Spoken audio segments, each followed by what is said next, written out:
Press Start Podcast. And welcome back to the Press Start Podcast. I'm your host Vic, aka Mr. Never Chillin', and I'm joined by Scobie1, aka Scott. Welcome back, everybody. And of course we got this week Roger, aka Lunatic Oblivion. Hey guys, how you doing today? Man, what's going on, guys? It's a hot, humid fucking day. I played some cornhole for like 2 hours and I'm beat. Horrible, dude. It Yeah. is horrible out there. Yeah, I mean, between the bad air quality from the Canadian air fires, we're going to say, and then like this humid, and it's just not going away with how many times it keeps raining. It's like stuck right now. Yeah, not at all. Especially when you're smoking people on cornhole, that air quality's Yeah. only gonna get worse. Right, and the boards are on fire, the bags are on fire, and you just never know. But yeah, man, let's dive into what we all love to do here, and that's games. We're going to talk about what we have been playing over the past week. In some cases, 2 weeks here with Scott, even though the list hasn't grown. Don't know what he was doing over 2 weeks, but you know. Not at home playing video games. Yeah, definitely That not is at for home sure. playing video games. So you must have been on the go. So let me see. Tears of the Kingdom was probably the game you played the most over the last 2 weeks. How's that going? Did you beat it yet? No? Yes? I did not beat it yet. I still refuse to. I get to that edge. It's basically it's like my kink, you know. I just get right to the edge and then I stop, and get right to the edge and then I stop, and then get to the edge and I stop. Not to mention when I was away, there was time, but I used that time, you know, going out, seeing things, eating some good food, doing all that good stuff. So I spent a lot more time doing those than I did just staying in my room and kind of playing video games, as much as I would have liked to. I just knew it would have been a little bit better for myself if I got out a little bit. Yeah, that's dope. Yeah, it definitely makes sense. It's always nice to touch grass, you know. I was the food. That's great. So Roger, the surprise list here for you, honestly. You started to play some Need for Speed Unbound. This is the game that I know I played when it initially launched because you got like a 10-hour trial. It was a fairly enjoyable game for me, but what was your experience like? Playing it on Game Pass has been pretty fun here. I honestly wasn't expecting it to be as good as it was. It just, I'm really enjoying it. It's definitely not the best Need for Speed or racing game I've played in recent time, but it's good. It's a return of the series for me. The series has kind of fallen out of favor for me years ago, but I think honestly this one did make a resurgence in my mind to actually put the game back up into somewhere where it's something you could talk about again.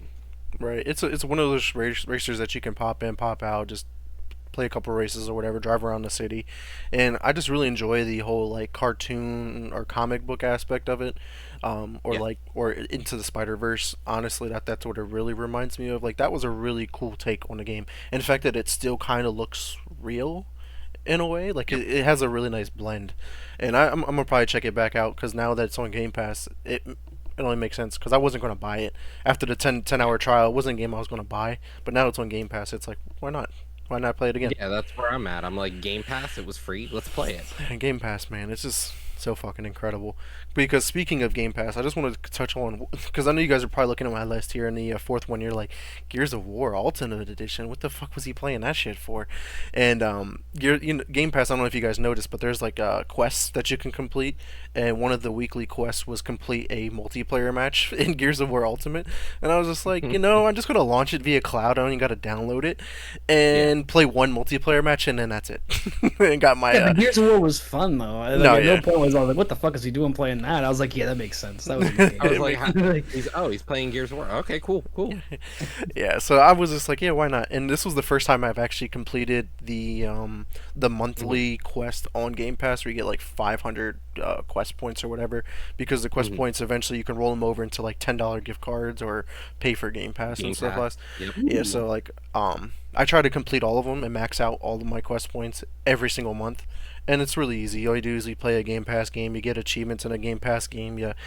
It'll say, hey, you need to play this game, one specific game in the week, and you just load it up via cloud and watch the thing pop up saying, hey, you got this quest. All right, cool. Quit. Like it's just that simple. Why not? Yeah, But why not? It's not like it's gonna be like, "Oh, reach level 100 on hardcore mode on Diablo 4 Right, you know, yeah. But it is for $5." It does want you to play some silly games like Jewel in the Xbox app for mobile. Like, you ain't Yeah. gonna catch me playing a stupid mobile game for this quest. Yeah, and it's interesting too because like the quests you see on the Xbox are different than the ones that you'll see like on the PC and stuff like that. Because I noticed like if you like our community member Marshmallow, he does it on he uses the Bing app because you get those quest points by using Bing every search and all the other I just different searching. challenges on there. I'm just like, yeah, it makes sense. Couldn't fucking pay me to use Bing. I have it on my phone and I'm trying to use it for that, but I'm like I Nah. always revert to Safari that has Google built into it. I just can't I not just use it. always use Google. I don't care if they track my data. Fuck it. Right, Google fuck They're it. already tracking it anyway. Fuck. 'em. Yeah, like fuck. Might it. as well get some points while you're at it, I guess. Might as well make the cash. Yeah, why not? So let's talk about another one here for me. Redfall, right? It's a co-op game that I've been playing with Paul, aka Inhuman, and we beat it last night. And me and him sat there and talked about it after we beat the game while the credits were rolling. And we came up to the conclusion that we gave it a 6 out of 10 because of the potential that was there. There was a lot of great Gross. aspects. Rating a game on potential is No, but it's oh like my it's God. like we were talking about the bits and pieces of the game that was good and enjoyable. Like the gunplay felt great, the talent trees that were there felt great. The in-depth story missions that you could really go into felt great, but it's just like the enemies were terrible. Some of the missions were copy and paste, and it was just like there was a part of the map like you didn't even go to, and it was just there was no reason to go out there. You didn't get rewarded, and then like the cutscenes were all like still based and not like you could just tell it was very generic and very empty. As far as the enemies go, I was holding off on saying this because I didn't want to ruin the game for you and Inhuman. But did you feel like the vampires were Adam Sandler from Hotel Transylvania? Like the way they looked and the way they acted a little bit. Yeah, a little Every bit. single time there was a vampire, I was like, "There's Adam Sandler again. Here we go." Yeah, Here we did. fucking We did go. run into a game breaking bug though, where you know how you had to collect the underboss skulls to then Yeah. move on with the main story mission.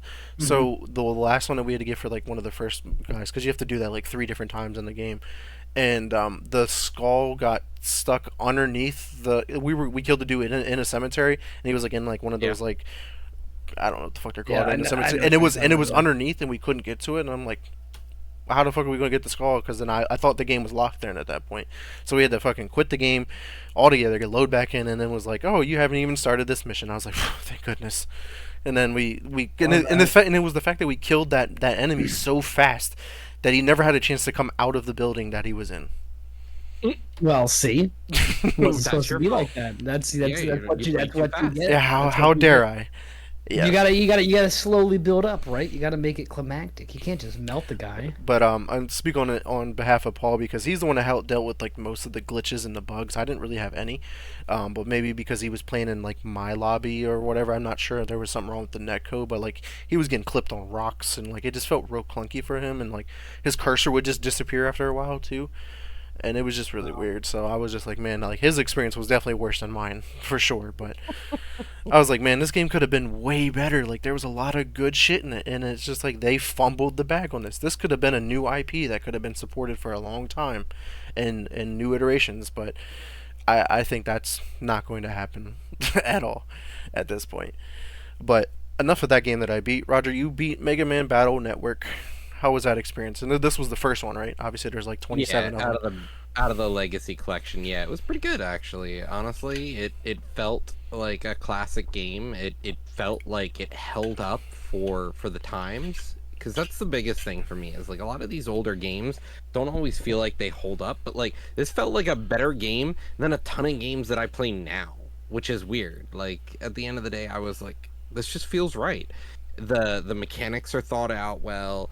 The deck building, because it's essentially one of the first deck building games that ever existed. You build your deck and then you take it into a match and you get to pull 5, 10, or 15 cards on a turn and then play them, and then you can only play certain cards that match correctly. Like it just felt good. Still, the final boss fight felt a little clunky, because not everything in older games is mentioned.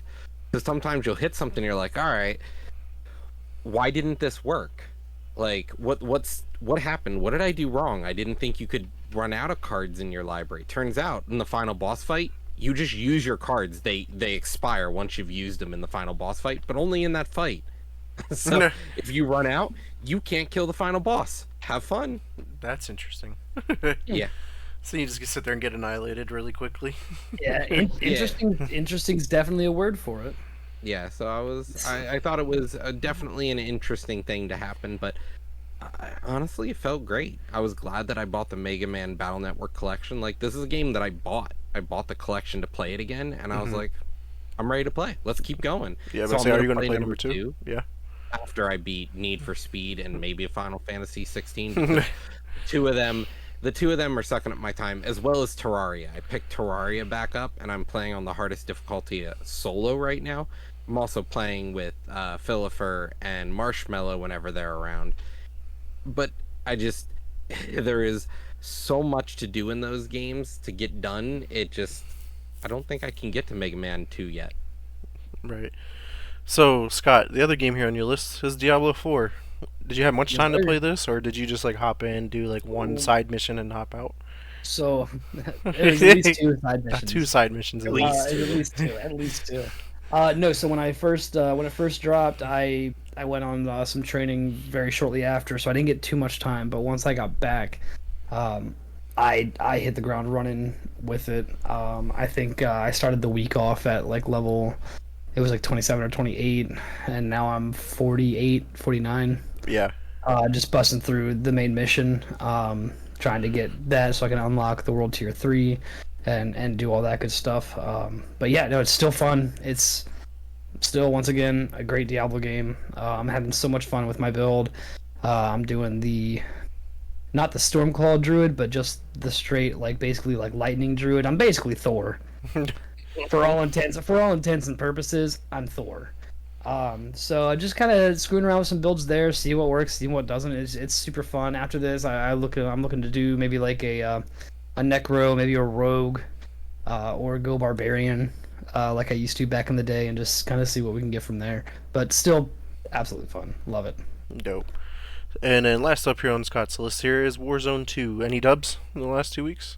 No, I've gotten a fourth, a second, and I think like a fifth. Doing some mini in Al Mazrah, and then if you still do Resurgent solos, it still puts you back on Ashika Island, so that's super nice. I like dealing with that. None of this fondle stuff. It's not that awesome. But no, I mean, other than that, it's just been business as usual. Yeah, I played a little bit of Warzone 2, caught a couple of dubs, like I think one or two each day, like when I did play, and just it is what it is. I'm just ready for something different. I also played some Modern Warfare 2 multiplayer just to hop in and check out like some of the new maps, and like Showdown from COD 4 is there now, and I was just like, this map was great, but like it doesn't feel good in Modern Warfare 2 because like you can climb on everything and you can get to spots that you weren't able to get to before in different avenues, and that map, by being able to do that, makes the map way harder because then you don't know where the hell the enemies are ever going to come from because there's different angles now, and it's just not fun. Call of Duty's not meant for that. Like, you got to be able to know where people are coming from, just in Call of Duty specifically. But outside of that, yeah. So Roger, you also played MTGA. Did you pull the ring? Yep. You didn't pull the Lord of the Rings, the one card. Well, not on MTGA, you won't, but no. I still have some collector's packs, so maybe I'll pull a serialized ring still, which is worth, $400 or $500 by itself. Yeah, that's dope. Just want to touch on, I guess, my last two games. I beat Star Wars Racer, which is the pod racing game from the N64 days, and I was just like, oh, I forgot you can actually beat this game, and like, I'd never beat it as a kid, so I was like, man, I feel like I'm the shit now. Like, I beat it. Watched the credits roll in that game, so that was fun. And then last up was Hogwarts Legacy. That's what I'm currently playing through, and the game's it's enjoyable. It's just it almost seems very tedious with all these fucking assignments you keep getting from all the professors. Are like, well, craft this potion and then collect this thing, and then I'm just like, just to get a spell, and I'm like, this is not how that works. That's why I stopped playing, dude. Yeah, I was like, I can't with this. It's very fetch questy. Yeah, It's very, very fetch questy. and I feel Feels like like an MMO. and it's like that because of the story, because like you're this like fifth year that's like thrown into the things that are trying to get you caught up with all these spells like you that you should already There could know. have been better missions though. Like they could have had just after hour classes, not independent study time. Like holy. Yeah, a ton of it. I'm just like, yeah, Oh, this makes no sense. it's And just what really boggles me is like the flight instructor or whatever they're called in Hogwarts Legacy, like, oh, go fly around these things and pop the balloons and come back and you learn like a new spell. And I'm like, hi, there was no relevance to that. I didn't have to fly over there to learn how to do this spell. Like it doesn't But make yes, you sense to me. did. But yes, you but did. you did. Yeah, so that I mean it's been a fun game. I love the combat. It is challenging at times because I mean if you go into areas that you're not supposed to go into, it's super challenging. Like trying to fight trolls Oh, and shit like that. you get fucking rocked in that game. Yeah, That was one thing I really enjoyed about it. Is like if you're not supposed to be there, the game will let you know you're not supposed to be there. right. And it's just like I've been playing the game for like I don't know like 8-9 hours so far, and like I still feel like I'm in like a tutorial almost. Like I haven't unlocked every feature of the game. Like I know that at some point there's going to be a part where I can walk around and collect the different creatures of the world into a bag like I'm playing Fantastic Beasts or something. And I'm just like I haven't even unlocked that yet. And I'm like when do I get this stuff because finding money in this game is impossible. Hmm. But I watch videos where people just go around and collect the animals and go sell them for 150 a pop, and then that's how you get your money. That's reoccurring. So it's just like I'm missing out on a big part, and I can't do half of these fucking assignments because I have no money. Always broke. Why can't I be Harry Potter and be gifted all that Always a money? broke ass fucking bitch, dude. Yeah, yeah, that shit sucks. Not me, man. I was just selling all the loot that I was finding. I mean I've been trying to do that too, but I've already spent all of that shit. It's just it's so difficult to keep up with everything. But yeah, so that I mean that's all of our games that we've been playing. Let's we can move on now to the upcoming game releases because it's a really long list that we got to cover here.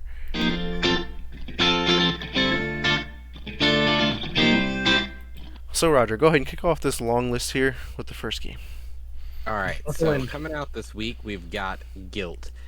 Guilt is a game coming out for the PS5, Xbox Series X and S, PS4, Xbox One, PC. That comes out on July 6th. Following that, we have The Legend of Heroes: Trails into Reverie. That comes out for the PS5, PS4, Switch, and PC on the 7th. And that's everything, guys. Holy shit, did we do it?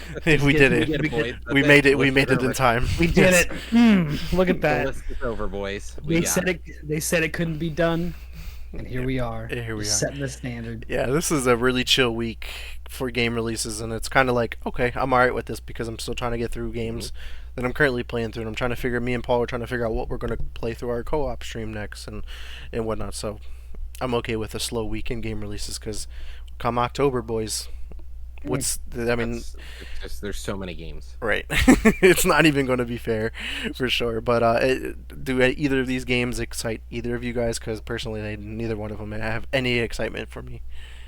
Um, Honestly, Trails of Reverie is interesting because it's a part of the Trails of series, like the Trails series. It's a JRPG. I like JRPGs, but Guilt, I'm not really sure. Not really sure if it's my jam.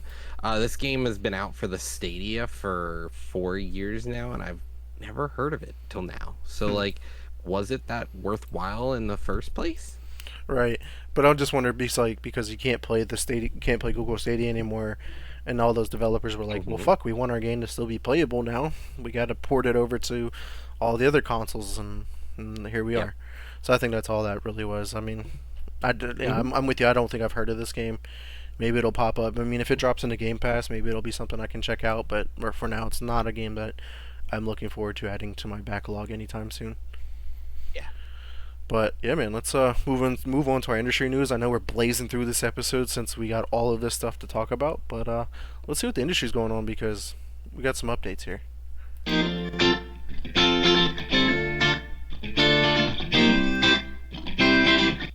So, Microsoft and FTC, right? The case or that court hearing stuff is finally over, and we should be getting the final verdict from the judge no later than July 18th, I think it is, but I think we could hear something on Wednesday. But some quick updates from the past couple of days from Microsoft considered buying or acquiring Bungie and Sega. That was before, like, there was a whole list of all the different developers that they were looking at, but these are two that they were serious about. It might have happened if they didn't go after Activision Blizzard, but I was just like, the irony of buying back Bungie.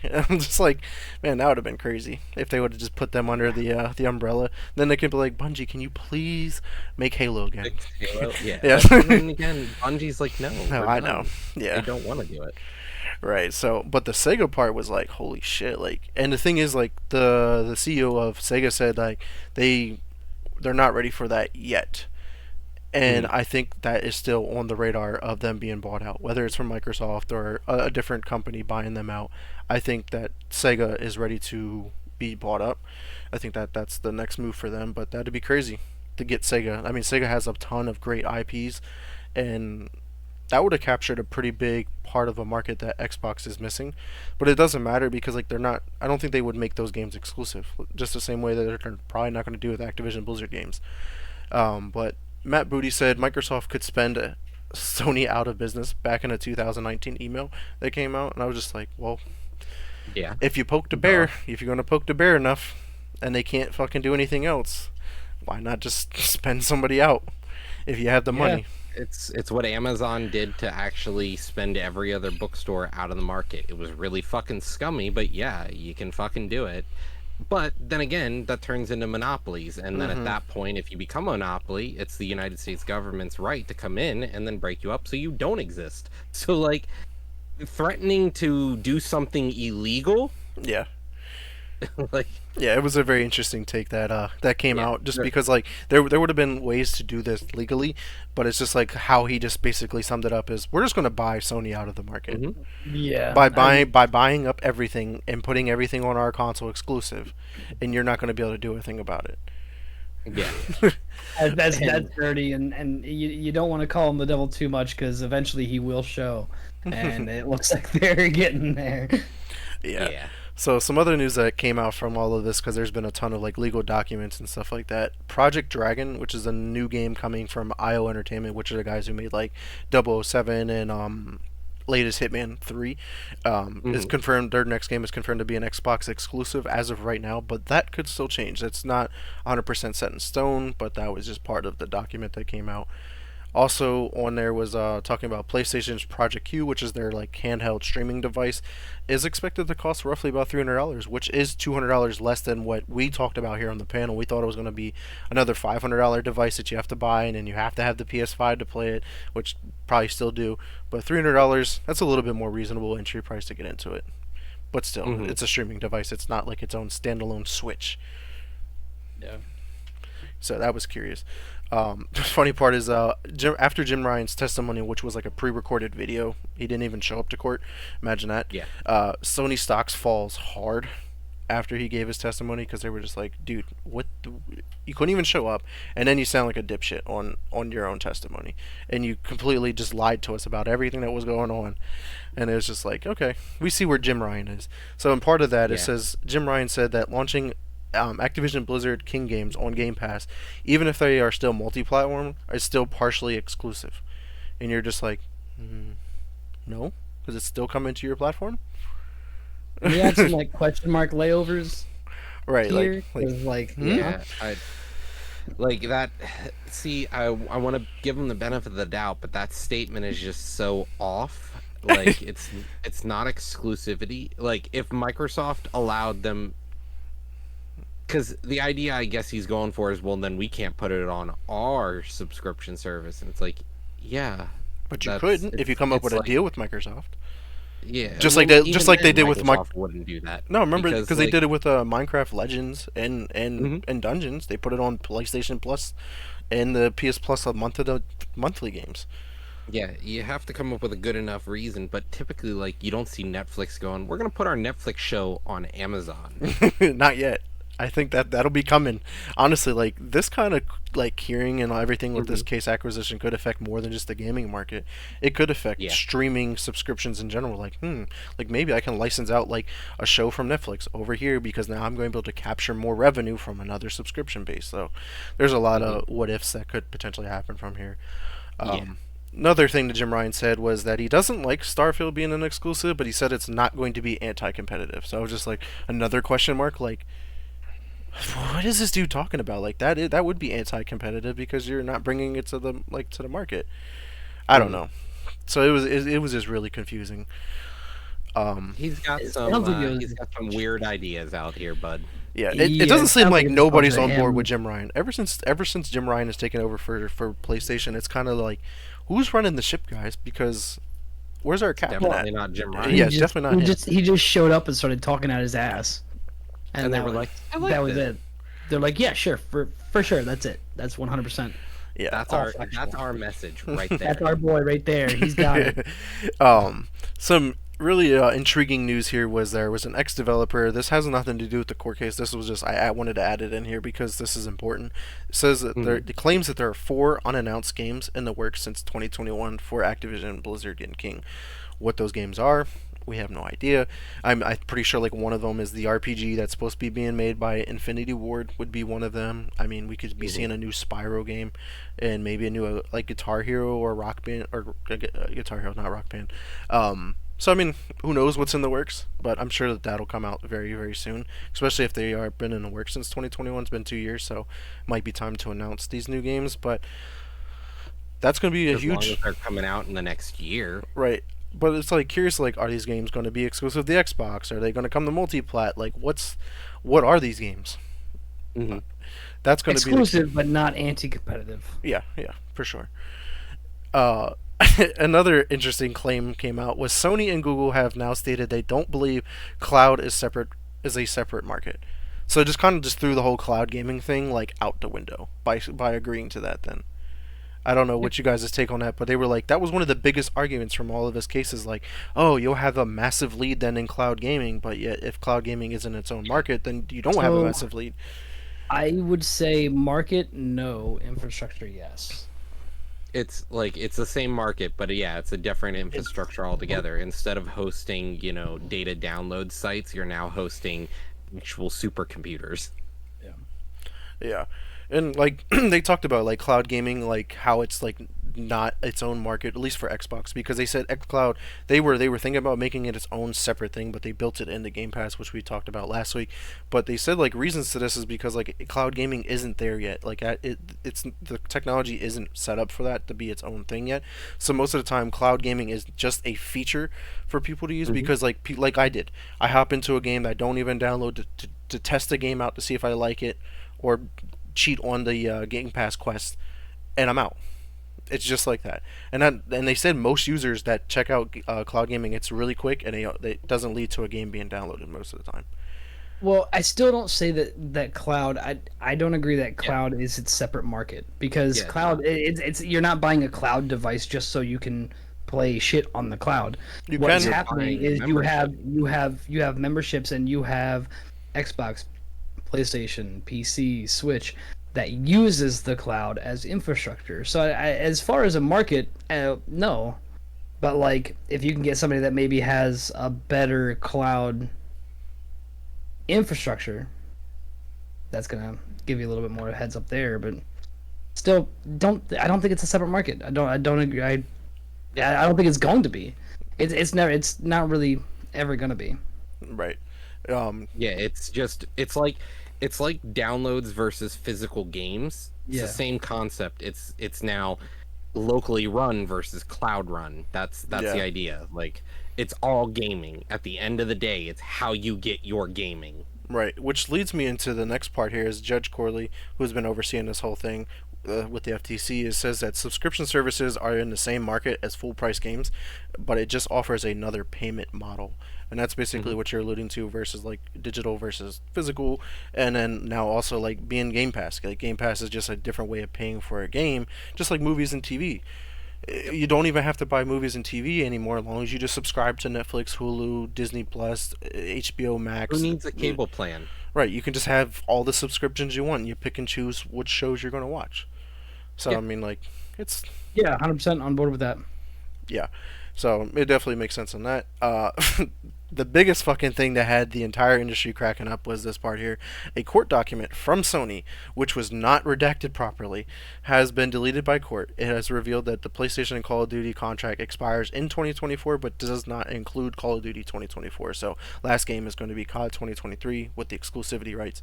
The funny thing is like how a lot of their documents that were submitted weren't redacted properly. Like you can just like see right through the Sharpie Mhm. Like someone sharpied it instead of using like the technology to do it to make it a Like little bit better. Adobe. Yeah. Adobe Pro. So Like whoever did that literally is getting anything. fired. Like whoever did it's getting fired, basically. But I was just like, holy fuck, because there was a lot of other information that I don't think that they want leaked out right now.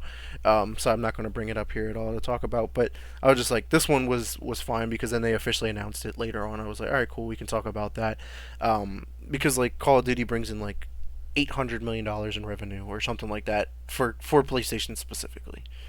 So we understand that, and also it's 2 times the amount of Xbox. That's fucking nuts.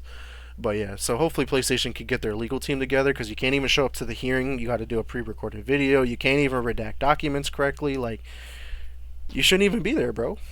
Just fumbles, just all thumbs. Yeah, I feel bad. Like, All come on, fumbles Sony. on that end. Sony's- At what point do you be like, that's what you get, and then eventually you're just like, man, I fucking really feel bad for these guys because they just stay fucking up. They're just like they have valid arguments, but they're fumbling every argument. Like they And so's have the a FTC.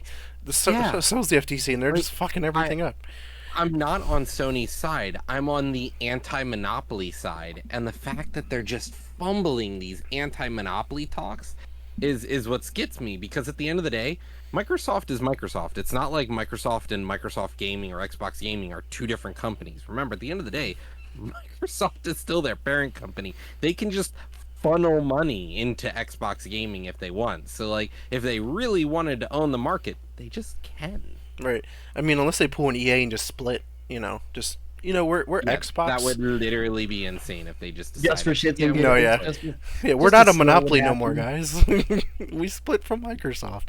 No, but some other leaked confidential court document shows how far behind and less effective Microsoft is when it comes to making games exclusive. So let me see if I can get this graph up to just kind of like better represent what we're alluding to here at this point.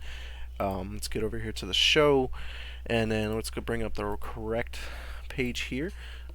Maybe not that zoomed in. I just keep getting something went wrong. Ooh, there we go. Let's look at this. Yeah, so basically, like, Xbox is like really far behind when it comes to exclusives. Like the numbers alone, like PlayStation has 286, Nintendo had 277, and Xbox has had 59. That's fine. But like That's fine. the graph itself kind of shows like Okay. how much it shifted the market during that year with those exclusives, and like Nintendo had a couple peaks where they even surpassed Sony, and Xbox has like basically been less behind Sony every year, no matter what. They passed Nintendo a couple years, I guess. That was probably like maybe a Halo came out. All right, cool, nothing else came out. Like they're so far Mhm. behind with exclusives that they're just trying to compete. They have no chance of competing if they don't have IPs, and that's why they not want to true do at it. all, though. That's the Yeah, thing. they, That's they've not been true at competing all. the entire time without They're- IP. Yeah, they don't need IPs. What this shows is IPs don't make Microsoft's money. Right. It's their cloud gaming and Game Pass. And if they go exclusivity with COD, for example, They would lose a ton of money if they what did that. what PlayStation? What's PlayStation? Say circa 2024, it's just Xbox Yeah. and Call of Duty. For some Xbox reason, or I have a Nintendo? hunch. Do you want to play the cloud gaming console or the exclusive Nintendo console? Right. Yeah. Yeah. I definitely get it for sure. And plus, also I forgot to add it here to the list of the point of talking about was the fact that basically Xbox, excuse me, wants to get out of exclusivity. Like if it was up to them, the exclusivity wouldn't be a thing. But like because of all the other markets, other competitors, it forces them to make games exclusive. Yeah, and that's where we come to the argument. Like, if it wasn't about exclusivity talks, it wouldn't be a problem, and maybe Microsoft can be held to that if they can sign an agreement that says, hey, we won't do exclusives. If we're gonna buy these companies, we're not doing exclusives, and if we lie, we have to sell off the company we bought. Or at least that IP or something. Whether no Exactly. matter what it is, they would have to figure something out. But yeah, so that was all the talking points in regards to the FTC. Hopefully, we had an update and we'll be able to talk about it on next week's episode of the Press Start podcast. But speaking of PlayStation, Roger, PlayStation was a news in regards to one of their upcoming movies. Yeah, so PlayStation has considered casting Dwayne The Rock Johnson as Kratos for the God of War movie. Interesting choice. Yeah. I just hope they don't He's- try to bring like his humor style like in movies. Yeah. I hope they don't try to bring that He in. needs to be very serious because that's Yeah. who Kratos is. Without the seriousness, we lose a lot of value. Yeah. I'm For sure. I'm looking forward to redemption from the Scorpion King though. So So, just to throw this out here, would it not be possible to just use the original voice actor as Kratos? He has to be able to physically act. Right. No, I mean, yeah. If he's not Voice capable of acting doing it, isn't physical acting at the end of the day. unfortunately, but I'm Unfortunately. pretty sure it was in the playing cards of it was a possibility to do that, which would be cool. But if he's not capable of doing the physical acting, then yeah, it makes sense. But I agree. It's a really curious choice of considering The Rock. Like I get it because of his stature and like he's just this big fucking dude. But like you said, he's his humor in movies is the same in every movie. that's why I'm really hoping they don't bring that in. And if they were looking for somebody like Hafthor Bjornsson, the guy who played that's my first pick right off the top, the guy who played the Mountain in Game of Thrones. Mm-hmm. If you're looking for stature, things like that, somebody who doesn't have that like, oh, we're gonna go see a The Rock movie. It's gonna be funny. I hope Kevin Hart's in it, playing his son.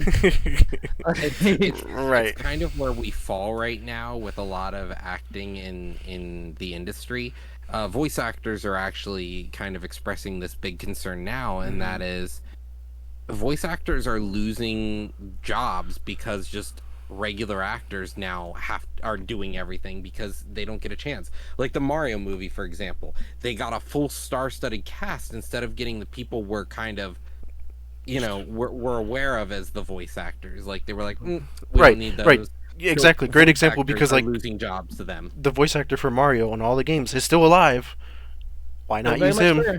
Like you had to go with Very Chris much fair. Pratt. Like I just don't see why you had to go with Chris Pratt. And like now you're selling the movie not based off of it's a Mario IP. You're selling it off of Chris the current. Pratt's It's a movie. Chris Pratt's And movie that- and Jack Black and all the other star-studded cast. Like And that's exactly what we had talked about when they had first like announced it would be Chris Pratt, and then shortly after when it came out, and it was a huge success. It's like you're not selling a Mario movie, you're selling a Chris Pratt movie.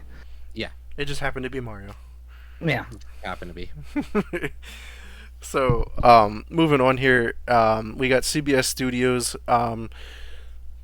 Yeah, so they are doing an Among Us animated show. What's it going to be about? So I mean, it's gonna Trail. follow the same pretense. It's a murder But when I mystery. it's a murder mystery. It's gonna be Murder She Wrote. But no, so I was like looking through, Owen Dennis is gonna be he's gonna serve as the creator and executive producer. He's responsible for a lot of things, but namely, it would be regular show. If anybody here is familiar with that, that would be the guy who's through that. But it looks like Titmouse is gonna be the animation studio. They've done things like Big Mouth, if anybody here has watched that, and Star Trek Lower Decks. But yeah, I'm kind of interested to see how they're gonna kind of pull that out, based off of like they want to go with storyline, but the whole storyline is everybody thinks everybody's the imposter at any given moment. So interesting to see how they'll maybe try to work that into the show, see if they can bring some of that Big Mouth or like regular show humor into it, and just kind of have it be maybe like a one-off little enjoyable thing and then be done. Yeah. That's really what's coming out of there. I mean, What's your thoughts of like if they Mhm. made it like a interactive like TV show? Because I know some shows are doing that now lately, that you If- can have input on decisions. if I wanted it interactive, I would just fucking play Among Right. Us. No, yeah, for sure. I don't know. I'm curious to see how this If turns into a if I was- TV show. If they took a game that was interactive, made it a show, and then they were like, how can we make this more interactive? Let's turn it Like, into a somebody video fucked- game. Somebody fucked up somewhere. The game. Yeah, for sure. So last up here on our industry news, Meta's back. Yay. So, when we talk about Meta here, they're launching a new subscription. As we've been talking about lately, everyone is doing a subscription model.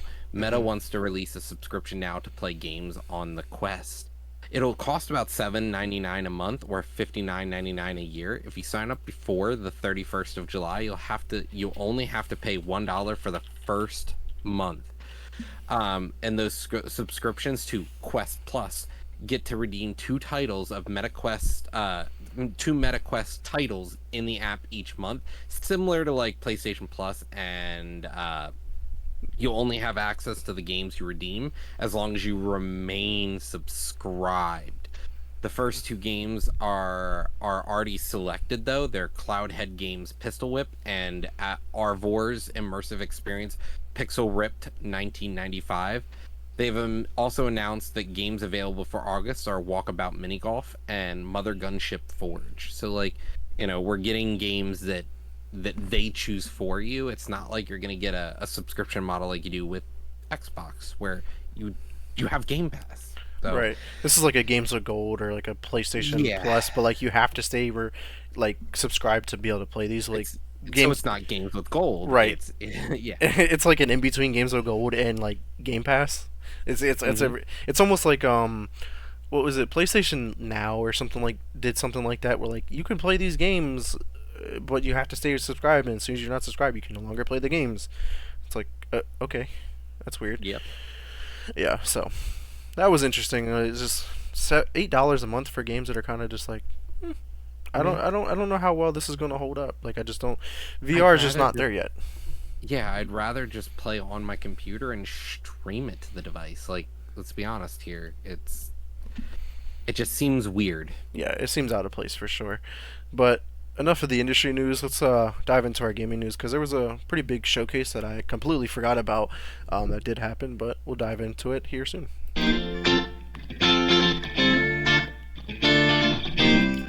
So, got to kick it off with Xbox, of course. Just in regards to quick updates in regards to their news, 11-Bit Studios has signed a new deal to bring more games to Game Pass. Their games Frostpunk and then the other one, This War of Mine Final Cut, is already on Game Pass, but there's no confirmation of what titles are coming. So, be on the lookout for that.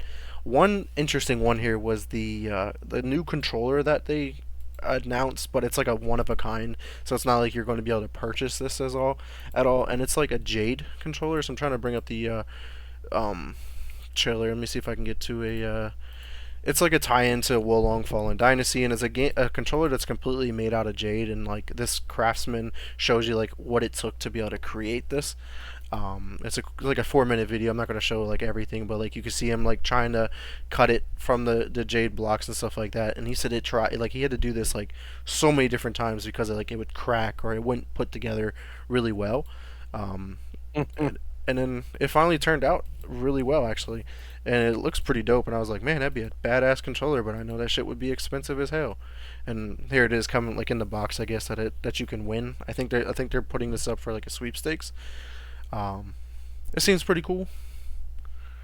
But it's, I guess, a nice tie-in to Wolong Fallen Dynasty. Looks pretty cool, but something really, really different. It's like he just built that over top the Carbon Black controller, I think is what I understand. So nothing too special there. But No. it was pretty cool. It popped up and I was like, they're just trying different shit. Yeah. Why not, right?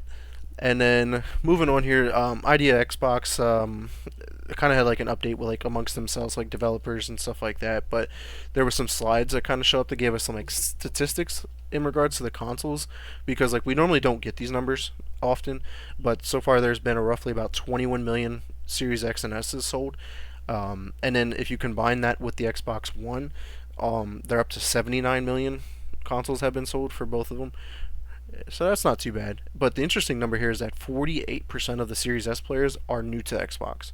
So Game Pass or the exclusives are doing something where they're making people come in, buy an Xbox Series S, and it's nice to see the Series S, because like you can still be a PlayStation fanboy. You can have that PS5 as your main console. You just grab the Series S to play Game Pass or any of the exclusives that come out. Honestly, I think about it. I'm like, man, I could just play games with my Game Pass games now. That's like, it's honestly a thought for me and Disney. We've thought about buying one just for that, Nate. Like, just for the fact that it's cheap. You get Game Pass. it's just a super expensive Netflix stick or a Roku stick. Yeah, pretty much. For Yeah, gaming. exactly. And it's crazy. Like I have a Series X, and I think contemplate about grabbing a Series S and like putting it in, whether it's in the bedroom or having it over here next to my PC, and then because like if it's almost cheaper to buy a Series S than to buy a graphics card, and it'll run better than most of those graphics cards at that price range or anything that's going to be relevant to it. So I was just like, For now, yeah. yeah, for now, for sure. So it was just like it's an idea, but I'd rather buy a PS5 first before I buy any other console, just so I can say I have both and I can play both consoles and play the exclusives and whatnot. So eventually, but updates in regards to services, Games of Gold July 2023 have been announced. You get Darkwood, and the other one you get When the Past Was Around. These are just like some smaller indie games. I think what we talked about before with the Games of Gold, it's going to become like an indie spotlight, and you get to keep these games. So that's really awesome to see two new indies come into that there. And then in regards to game-wise updates, Perfect Dark, which we did not see at any showcase this year, basically came out, and I was like, we're still several years away. They're basically going through like a restructuring of the developer, because like this is a developer that they built from the ground up. It was supposed to be this quad A studio, that first of its kind, and it kind of didn't really work out. They lost a ton of talent, and then they had to bring in Crystal Dynamics to help them with the development of this. So like there's a lot of issues going on, but they said that they're on a good path. The prototype and all that stuff is out, like it's like they have some playable spots for the game, and it's turned out really well. It's just we probably won't see this at any showcase anytime soon. And then for Starfield, Roger, you dropped this into there, and you're like, fuck. It is an AMD exclusive Yeah. on PC. On PC. So on PC, not like AMD exclusive. It's they exclusively worked with AMD. That was the thing. They built everything for the AMD architecture. So like this is a big They sure slap in did. the face. Dude, for a lot of gamers going with like Nvidia, like myself, it's a big slap in the face because like, holy crap! I hope the game actually wants to run Right. It will. It will. will. It's just gonna run a lot smoother On for those of AMD. us that made the right choice to begin with. Right. So yeah, it'll. they smacked you in the face, and then they just kind of turned to me and just High five. Winked. Yeah. They winked at you. And yeah. I'm not upset about that. yeah, the interesting part is like Roger, I talked to you, I was like, it's almost like when you buy in a PC, like you have to have an AMD graphics card and an Nvidia graphics card in the same rig now.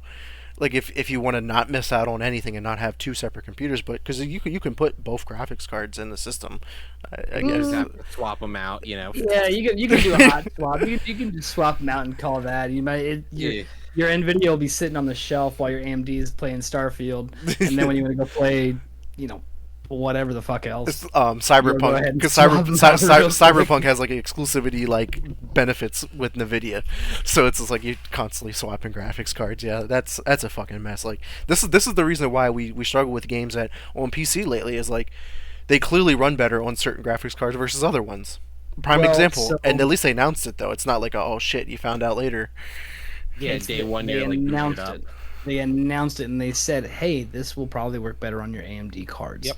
Now, this goes back into what we were talking about a long time ago. Well, not even a long time ago. We say it basically every other week. Is like when it comes to PC gaming, just the trash that we've been handed this past year. And the number one complaint is like, oh well, everything's so different, everything's so different, everything's so different the whole time. But like, this is their chance to be like, hey, we worked with AMD, we worked with Nvidia. Yep. These are the Why- people that are going to see the best performance. Versus, oh, we're sorry, everybody has different shit. Go pound sand. Exactly. That we've been getting. So I think this is gonna end up being the way forward. Is like, hey, this game is gonna be better on AMDs. This game is gonna be better on Nvidia cards, because that's who we worked with. Because it was such an issue that nobody had the same shit. That we got all this hot dog water And they just games, don't care. and they didn't care. But now it's like, hey, we have to care, but we have to pick one. Mm-hmm. And just this time they picked AMD, and maybe next time when something else comes out it's going to be Nvidia. And I mean, maybe that's how they're going to help kind of satiate that whole every rig is different sort of thing, because when it comes down to it, what you're really looking at, what you're running is mainly going to be your GPU. So that's going to be what they want to work with, and that company there. So maybe it's kind of a way forward to get rid of that. Everyone has a potpourri of shit. It's just not going to be good anywhere. Yeah, it's like it's almost creating like console wars, but like for PC, it's like graphic card Oh well, wars. that's already been there. That's already been there. But like They're, it's they're, been they're highlighted joining recently. in. Like it's been like highlighted way more recently than ever before. Well, it's because we've had so many fuck ups Yeah, this so, past year on PC. yeah. I'm just glad Starfield did come out and announce this because that's gonna be huge, and it makes sense that they signed with AMD because like they have a deal with AMD to create all of their custom Jaguar GPUs for the Series X and S, and they also did it for the Xbox One. Yeah. So, Plus, it's a better guard. So, so like I said, they aren't starting the war. They're just joining in. yeah, they're just like, hey guys, I'm Bob. So, moving on to next up here, talking about games that run better on different things. Interesting here, Final Fantasy 16. Roger, what's going on here? Yeah, so Digital Foundry, a group of a tech company that's been out since 1992, who specializes in sort of technical architecture analysis of gaming hardware and software, has found that if Final Fantasy 16 were to have been released on the Xbox S and X, it probably would have ran better or looked better because Xbox SNS has done a better job at VRR, making it a smoother experience. But because it is a PlayStation exclusive, we might not be playing what the game could have been.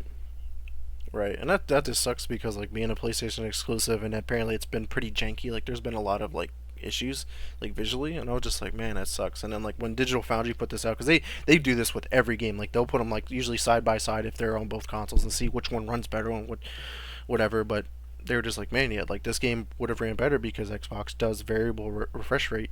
I think that's what VRR stands for. Um, they just do it better, and they have been doing it better since day one. And it just sucks that Final Fantasy 16 has to suffer from this. And honestly, I don't think it does. That's the thing. I think this is just a dick measure by a company who wants to try to cause, put gasoline on a fire. It really, honestly, I'm playing it on the PS5 right now on my TV, and I'm like, looks No great. issues, yeah. I don't feel like at any moment it looks bad. None of the graphics are choppy. I never see frame drops. Like the game plays great. So Right. like And actually, you speak on that because I forgot to cover this earlier when I talked about Redfall, and the whole big issue with that was it was locked at 30. And when I played it, I didn't have any issues at 30. I didn't have any frame drops. I know Paul had a couple frame drops, but I ran the game. That game ran smooth and it looked great. And like, could it ran at 60? Yeah, but I don't know how drastic of a difference it would have made if it ran at 60. Like how much better it would have been. It ran perfectly fine for me at 30.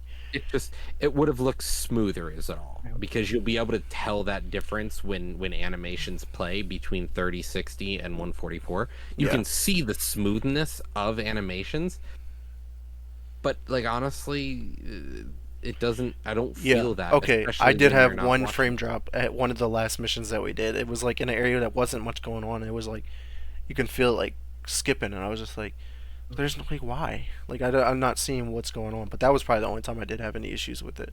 But yeah, overall, 30 frames actually didn't do too bad in that. But moving on to PlayStation specifically, I did rearrange the itinerary there real quick because we were talking about all that stuff there. But PlayStation now update to their services.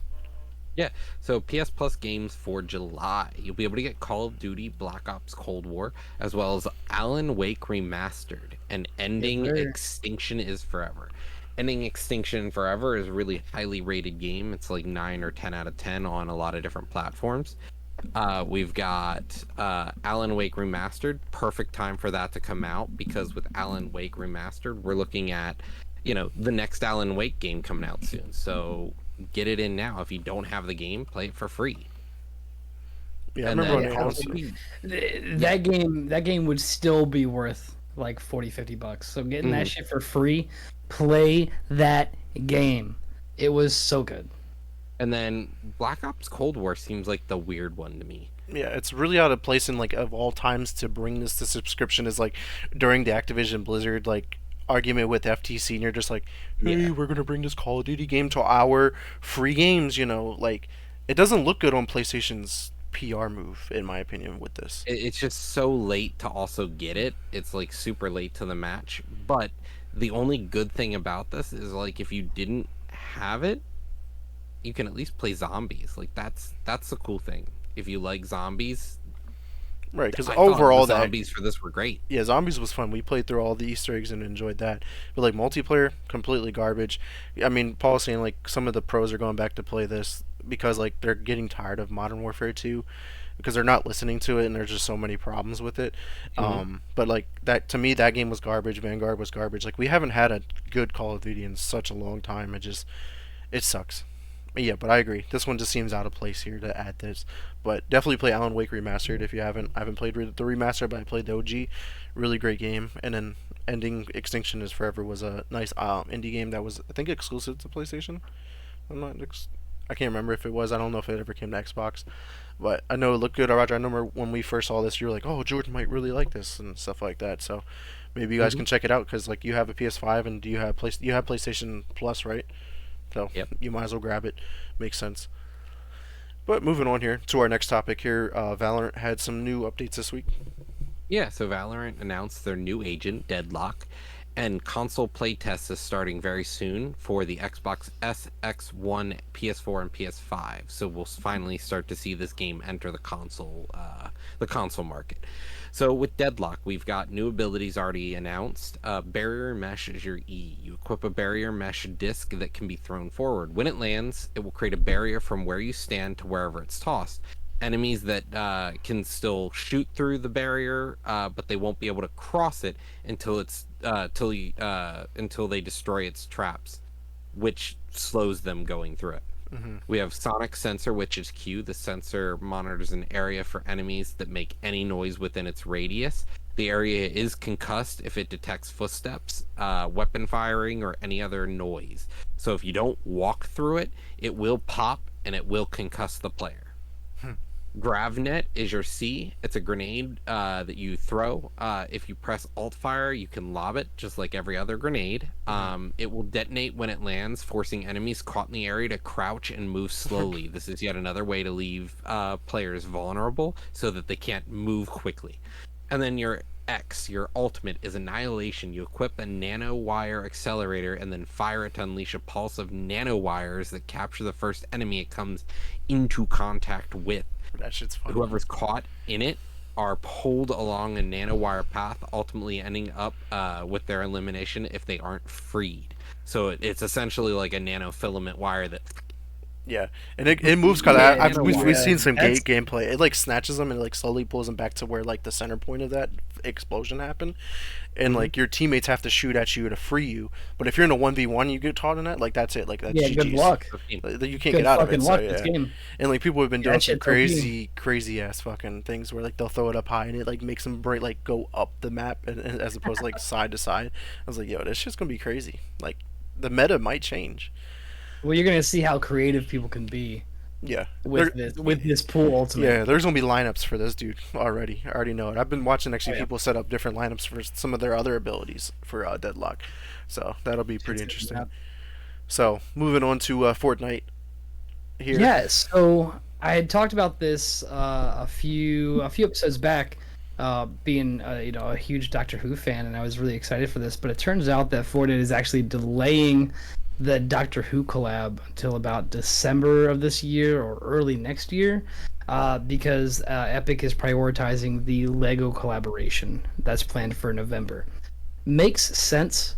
Perfectly good move, perfectly valid move on their part, because the Lego fandom and people that will come in or want to play with the Lego collab, it's gonna outnumber the Doctor Who fans.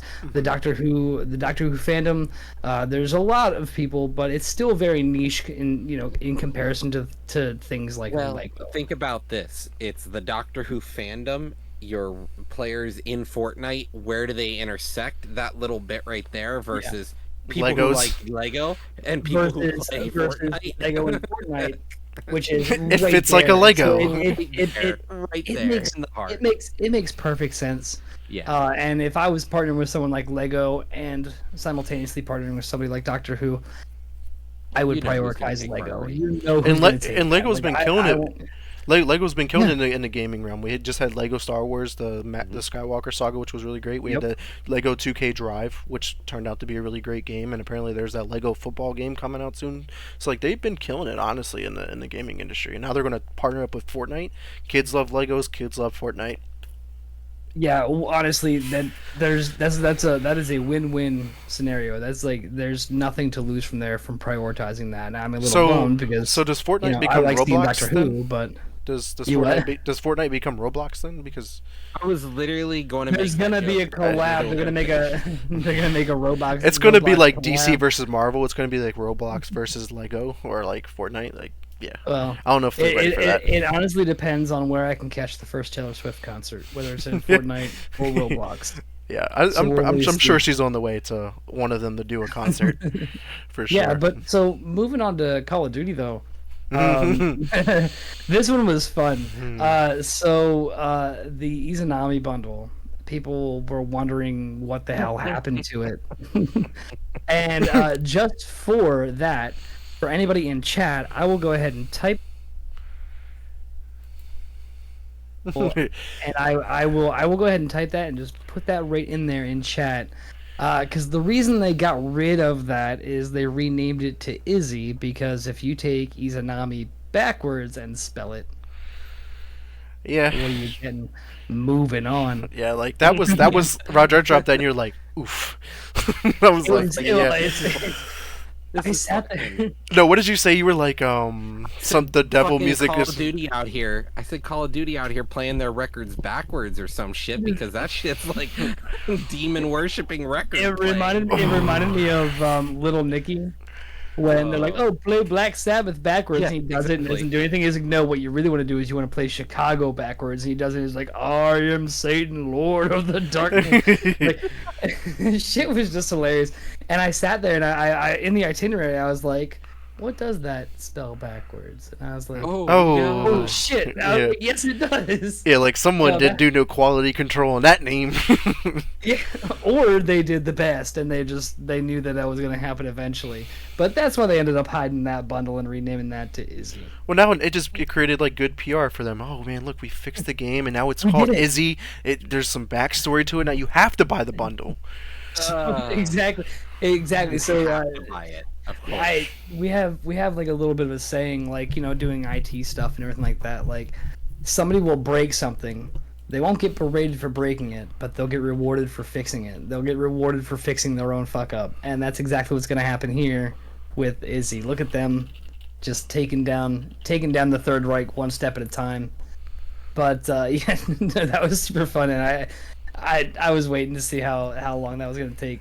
After I saw it, I was like, damn, it really does say that. Yeah, I was like, Capital I and everything. yes, because like when I first saw it, they're like, what does it spell backwards? I was like, That's what I did. I was like, what is it? I'm like, I was like, I'm like- oh, Eamon Azel, Eamon Azzy, yeah. So I that like- that was interesting for sure. like Emanazy. Like, I'm like, what is going on? And I spelled it, and I was like, Yeah. It took damn. me literally half a second, and I went, "Oh, Oh, In my head, I was like, I know, but how do they know? you're right. Yeah. So moving on from the corrupt world of Call of Duty, let's talk about a developer, Roger. Theorycraft Games, an independent studio assembled in 2020 from former Riot Games, Bungie, and Blizzard studio developers, have begun to announce their first game, Project Loki. Playtesters described this game as League meets Apex meets Smash. I don't know what to think of this game. Ow. So it's a bet- MOBA, it's a battle royale, and it's a brawler. Like like what is going on here? It's it is a Gameplay. it is a first No gameplay yet. person MOBA Yeah. brawler. Yeah, like maybe it's sort of like Smite in the sense that it's a little more first person view, and it's just it's a brawling MOBA. Yeah, so that'll be interesting to see. And then, I mean, they're coming from Riot Games, obviously with Valorant, Bungie with Destiny, and then Blizzard with. Did you say Riot Or- with Valorant? Don't you mean Riot with League of Legends? Well, yeah, League of Legends for sure. But like you got I Riot, was gonna League of say Legends, something. I was like, of all the games. and in Valorant though, like they have it both ways. So like they can do the Mm-hmm. first person shooter or the MOBA part of it. You got Bungie with Destiny, and then Blizzard has like Overwatch. and Call of Duty. So Mhm. interesting mix there. But Very. speaking of Blizzard IPs here with World of Warcraft had an update here. Yeah, so World of Warcraft Classic, there was an official hardcore mode that has been detailed out. Super fun. It's gonna be great. They have a lot of stuff that's going on there. So if anybody who's played a hardcore mode knows that like when you are in a hardcore mode, when your character dies, you die. That's it. Like you're done. You die Yeah, in real life. you die in real life. Oh. If you die in classic, you die in real life. Which, Yeah, depending on how that's- far you've gotten, That's a you crazy might. movie if you haven't seen it, guys. It's called Stay Alive. But so yeah, what you'll be able to do is you'll still be able to be a ghost. You just won't be able to do any thing other than interact with characters, with other like player characters. Now, what they have done is they've also made it so that if you are on a hardcore server and you die, what they will allow is they will allow a character transfer to a non-hardcore server, and what will happen is that will respond just like normal. With that, they've also actually cut down on, so there's a 24-hour lock now on dungeons. Exactly, Instead of a Paul. week. Exactly, Instead Paul. of a week. So there's a 24-hour dungeon now. Thank you for cropping, because ain't paying for ad space. Damn straight. Right. Best yeah. Best Buy was like, I'm going to be on your entire page. Best Buy was like best screen all Yeah. over the place. Yeah, not They, happening. they were like, we can do this on 65 more inches if you'd let us. But yeah, so okay, yeah, you got it right here. Yeah, PvP battles are opt-in. However, don't be going into areas where you know you shouldn't be, because you can still get targeted for PvP if you end up in like an alliance area or a horde area, depending on who you are. Battlegrounds and Battle Masters are disabled. Yes, they were reading that. Thank God, Pokemon Championships North America. If anybody hasn't seen that, the 2023 Pokemon North America International Championships are here in the other ad space. And it minimized everything. So I'm just going to go ahead and go back off of what I was talking about. So there's a 24-hour lockout for all players below level 60. They did this because the developers felt that the players were spending most of their time level grinding in dungeons and not actually out playing the game, which is true because I've done it. You just keep rinsing and repeating, just get your levels, and you pop out your 10, 12, 14, 15 levels higher than you were when you first walked in at, It 8 makes in the you- morning. Yeah, it makes you actually play the game instead of just walking out, reset, Yes. walk out, reset, walk out, reset. Yep, which is exactly what I and hundreds of thousands of other people had done. So It puts other the game rules, in yeah. a place where it's more towards what was like classic WoW. You were out in the world and you saw people. Yep. So, Exactly. And so other rules coming from hardcore, including the 16 debuff limit and 32 buff limits have been removed. Paladins will no longer be able to use Hearthstones while being affected by Blessings of Protection, Divine Protection, or Divine Shield. So That's no a big bubble one. hearthing. No bubble hearthing, bitch. No bubble hearthing, bitches. Hardcore mode servers will have the all original content phases of World of Warcraft Classic unlocked and available immediately at launch, so players can enjoy all of the content at their preferred pace, as long as that content isn't dungeon grinding. If a player is caught causing deliberate actions where they aim to kill players without their PvP consent, such as kiting monsters into them, Blizzards shall take action towards punishing these malicious players, even going as far as banning their accounts if necessary. So all of my hunter friends, get fucked. You're not gonna be able to do it. Hunters, hunters, You ain't you know gonna what? mark, Don't be misdirect, kiting- and then die. don't be kiting them bitches into me. I'm stealth for a reason. I don't want you. I don't want that. That's why I'm over there. I'm the But that's what's coming out of the World of Warcraft Classic hardcore mode. It's bound to be fun. I mean, hardcore modes are always fun like that. But moving on to Daedalic Entertainment. Speaking of things that I was a fan of, and then damn. just, Yeah, Daedalic Entertainment. They were the developers behind the recent flop, or as some would call it, Gollum. it's a synonym. Yeah. So they're shutting down their internal game development and shifting to publishing, which No way. kind of makes sense because the hype and the publishing around this game was great, and then once we got in, it was dog. Yeah. And because of that, other Lord of the Rings games have been canceled. Now that's a sad day because I love some good Lord of the Rings games, just like Game of the year. everyone does. But game of the year easily, absolutely, 100%. As long as you turn on like accessibility features, it looks great. But so that's what's coming out of a Daedalic, whatever you want to call it. I'm Dead games. dead. Dead Games is the Entertainment. big one. Yeah, dead being the operative word in that. So yeah, hopefully they can do a hell of a lot better publishing than they can developing. Hopefully. But we'll see how that goes. Only time will tell.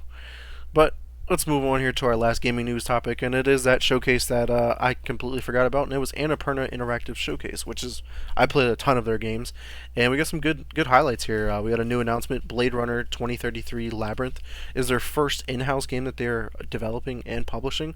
So I'm really looking forward to that. I mean, Blade Runner is a great IP to rock out with, and we'll see what they can come up with because I know all their games are usually good with storytelling.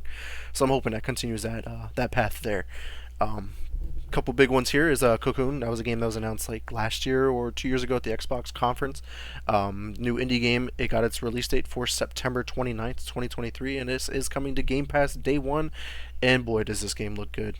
It's some of the developers were from like Inside and Limbo, so usually those guys are really creative in ways of how to solve puzzles. If you guys haven't checked out Cocoon, definitely check it out. Big one here is Stray. Once a PlayStation exclusive, is officially coming to the Xbox on August 10th, 2023. For some reason, it's not coming to Game Pass. I wonder what happened there. So hopefully it's not too overpriced of a game, and maybe I can buy it because I know this was a fantastic game. But if it's like $30-$40, it might I mean, not it's be. on PC. Yeah, but I don't want to play it on PC. It's not going to look as good as the cyberpunk Made world for with the AMD. cat. It's made for AMD. It's going to run better on my Series X then, for sure. Another game here was Thirsty Suitors. It got its release date for November 2nd, 2023, and this is also coming to Game Pass day one. So I'll be on the lookout for that one. Lori Lay and the Laser Eyes got a new trailer, new update in regards to that one. And then this one was pretty interesting. This game is called Lush Foil Photography Sim. So it's basically exactly what it says. It's a photography sim, and you're just walking around taking pictures of the beautiful real world locations. So I'm pretty sure it'll be a game that catches on for some people. This might be a very niche kind of game. Maybe it's like Power Wash Simulator for some reason. People like to wash cars. It was better when it was Pokemon Snap. Right. It's Pokemon Snap, but real life. You're just gonna see like random people standing by a lake or something. I don't know. So be on the lookout for that game. Interesting game from the showcase here because it to me it's like a meme for real. Like this game, it's to a T, and the reason why this game is called to a T is because this player is stuck in a permanent T pose position, and It sounded so funny when I was reading it. It's just going through life, just yeah. And it's so funny. Like I watched the trailer for this shit, and I'm like, I'm dying. Like this shit is hilarious, and like he has like this like pet with him, and it's like helping him like do normal daily shit because he can't bend his arms ever. so I was like, man, this is great.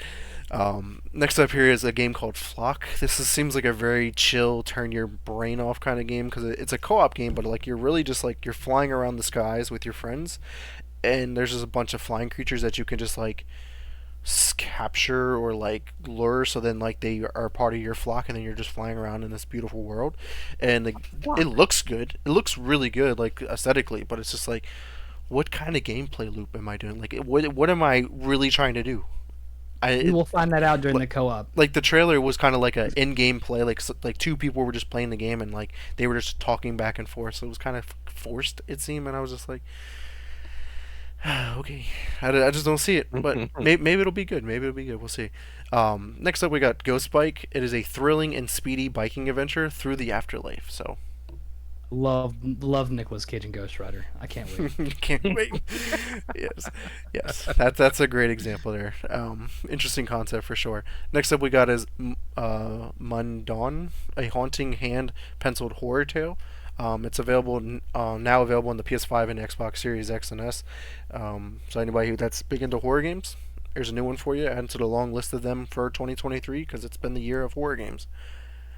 Next up here, we got Bounty Star, a compelling combination of mech combat, base building, and farming. So I was just like, man, it sounds like another game that was just recently announced at the Xbox showcase, and it was like Light Years Frontier or whatever.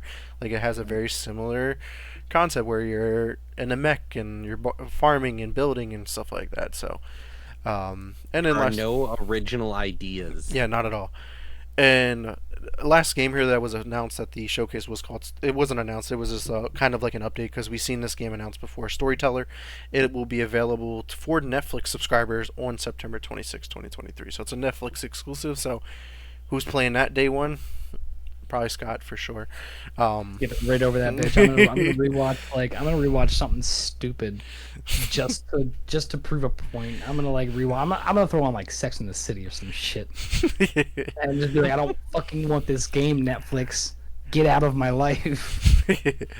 And then last up from the showcase, they did announce that they have partnered with Marumitsu Games and Glass Revolver to create some new games that are upcoming. So that'll be pretty cool to see what they can come up with, because like I said earlier, Annapurna comes up with some pretty solid storytelling games, just not scale wise, they're not really big.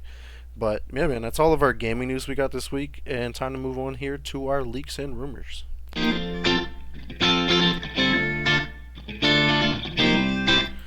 So I'm just going to get right to it here, Scott. What was the first one here on our list? So we all had seen something a little weird. Was Red Dead Redemption got a new rating in Korea? And that begs the question, why? Yeah. Why are they looking at new ratings? Like, is it something intrinsically with them that maybe they've changed what's gonna be the rating, or are they looking back at the game? Are more people looking back at the game because maybe there could be a remaster or a remake? And that seems to be a lot of the talk that people are going on about in Reddit and other places online, where it's like, hey, they wouldn't normally revisit a game like this unless they were looking at what they might have to rate it if it comes through a remaster. According to Rated Marshmallow. A for American. Goddamn right. Happy 4th of July, Marshmallow. Yeehaw. We're too cool for British rule, baby. Yeah, so this is interesting take because like I have checked Red Dead Redemption, like the 360 version. I have it right here behind me, and it doesn't really hold up that great for modern consoles. Like it feels weird to me.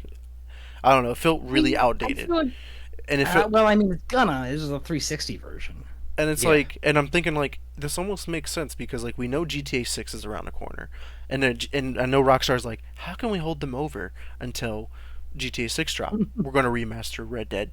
No, the best way would have been to finally give us the fucking undead nightmare for R2R2. Yeah. Or RDR2, man. Like Red Dead Redemption 2 with zombies, fucking amazing. Fuck. Yeah. Yeah. It'll be. That's really interesting there. Rockstar did say it was gonna be a huge year for them, so that can only mean one thing. We're not getting that. Red Dead Redemption remake. Wait, R2D2 is going to be in it too. So moving on here to our last leak and rumor here. A report suggests that Ubisoft is working on a remake of Assassin's Creed Black Flag, and I dropped this in there. And my comment with it was like, "Why are they remaking the worst one and the worst Assassin's Creed game?" And like Roger, me and you had this conversation. I went backwards playing Assassin's Creed games, which puts it on. My man's like, let me light myself on kerosene and walk into the town square. Like I wanna be flamed as quickly as possible. And my man said wrong opinions only in this chat. So just real quick to give you a quick synopsis of why I had this thought is like my first Assassin's Creed game was Syndicate. Then I went back and played Unity, and then I went back and played Black Flag. So I went backwards, which is never really a good idea in a game series. But when I got the Black Flag, I was like, man, this shit's clunky. And then like most of the game is out on the water, and I'm like, but I'm not an assassin no more. I'm just a fucking pirate. Like this is not fun. I don't want to be on this pirate ship. Assassin. Like I just want to be on land the whole time. I don't want to be on a boat. And this shit was to me bad. I don't want to do naval combat ever. It's not fun to me. And that's why I was like, I don't even want to play the game no more. I've never beat it. It was one of the Assassin's Creeds I've never beat because it's not me. And that's why I said it's a bad game to me. But like it's also like how is playing from 1 to 3. But no, like playing 1 through 3 and like the whole series with games in between those as well. By the time you hit Assassin's Creed 3, you're like, what am I doing anymore? And then they were like, let's just add pirates, and everyone's like, yes, Okay, Yes. yeah, yes. absolutely. You wanna know what? Literally, Pirates are the internet- fucking awesome. they took the internet by storm when this is where we got the first trend for like everyone singing shanties. They're like, fuck yeah, crank shanties to an 11 and just sail. That's Yeah. what I'm fucking saying. Like, pirates are fucking dope. Assassin's Creed was already great, and yeah, you're right. It got a little lackluster. So what do? Throw on a fucking peg leg, get some naval warfare in there, because goddamn. Yeah. Like, And then look at it. It even spawned the lovely game called Skull and Bones that's coming out. and like the fact that my man's like, I like the Assassin's Creed with Vikings. It wasn't, an Assassin's Creed game, But it felt was more still like good. an Assassin's Creed Yeah, game get the than fuck outta here. Black Flag ever did. Like to me. Black Flag Valhalla was 100% more. fine. Valhalla was fine. I mean, if they do if they remake it, I'll play it. If they remake it, I'll play it. I still personally think Odyssey was fucking awesome. I love Odyssey. That shit was fucking so good. But man, and you know what? Maybe that's why they want to remake it, because maybe some people went backwards for some reason, and now they have to remake it to make up for that, to give you the right fucking opinion about Black Flag. Right. So that is all of our leaks and rumors as I leave out of this episode while on fire. Let's thank all of the live audience here on Twitch and anyone who does check us out later on YouTube, Spotify, and Apple Podcasts. Greatly appreciate the love and the support. But Roger, where can the community find you at? You can find me the same place I'm always at. It's twitch.tv/lunatics_oblivion. I mean, we can find you on Twitter where there's limited tweets that you can view now. I mean, Dude, I told you. I called this months ago. I said, that thing's dead, dude. That thing is gonna burn. and what about you, Scott? Where can the community find you at? So it used to be an ongoing joke that you could find me on twitch.tv/Scubby1 because I didn't fucking stream ever. But I actually had my first couple streams earlier this week, and I plan on continuing to do that. I don't have a set schedule though, but right now it's just some Diablo 4. But if you don't want to go ahead and try to roll those dice, and you would like to find somewhere where you can find me, you can always find me on Discord. Name is Scubby1, BattleNet Scubby1 11780 if you want to get together and play some games, or if you just want to go ahead, see a little bit of my personal life, maybe talk to me a little bit, stuff like that, you can go ahead and hit me on Instagram at Scubby1. Awesome. And of course, everyone check me over at Twitter at MrNeverChillin_ when you're available to look at some tweets again. Xbox is XNeverSpaceChillin. For the game party up, hit me up there. Facebook is Vic Brubacher for any questions, concerns, or you want to even come on the show. Slide them DMs there. And I'm over at my Twitch at twitch.tv/MrNeverChillin, where I'm currently playing Hogwarts Legacy, and then my boy Paul Inhuman right here in the chat. We got to figure out what our next co-op game, so be on the lookout for that. Well, we do want to thank everyone again. But until next time, peace.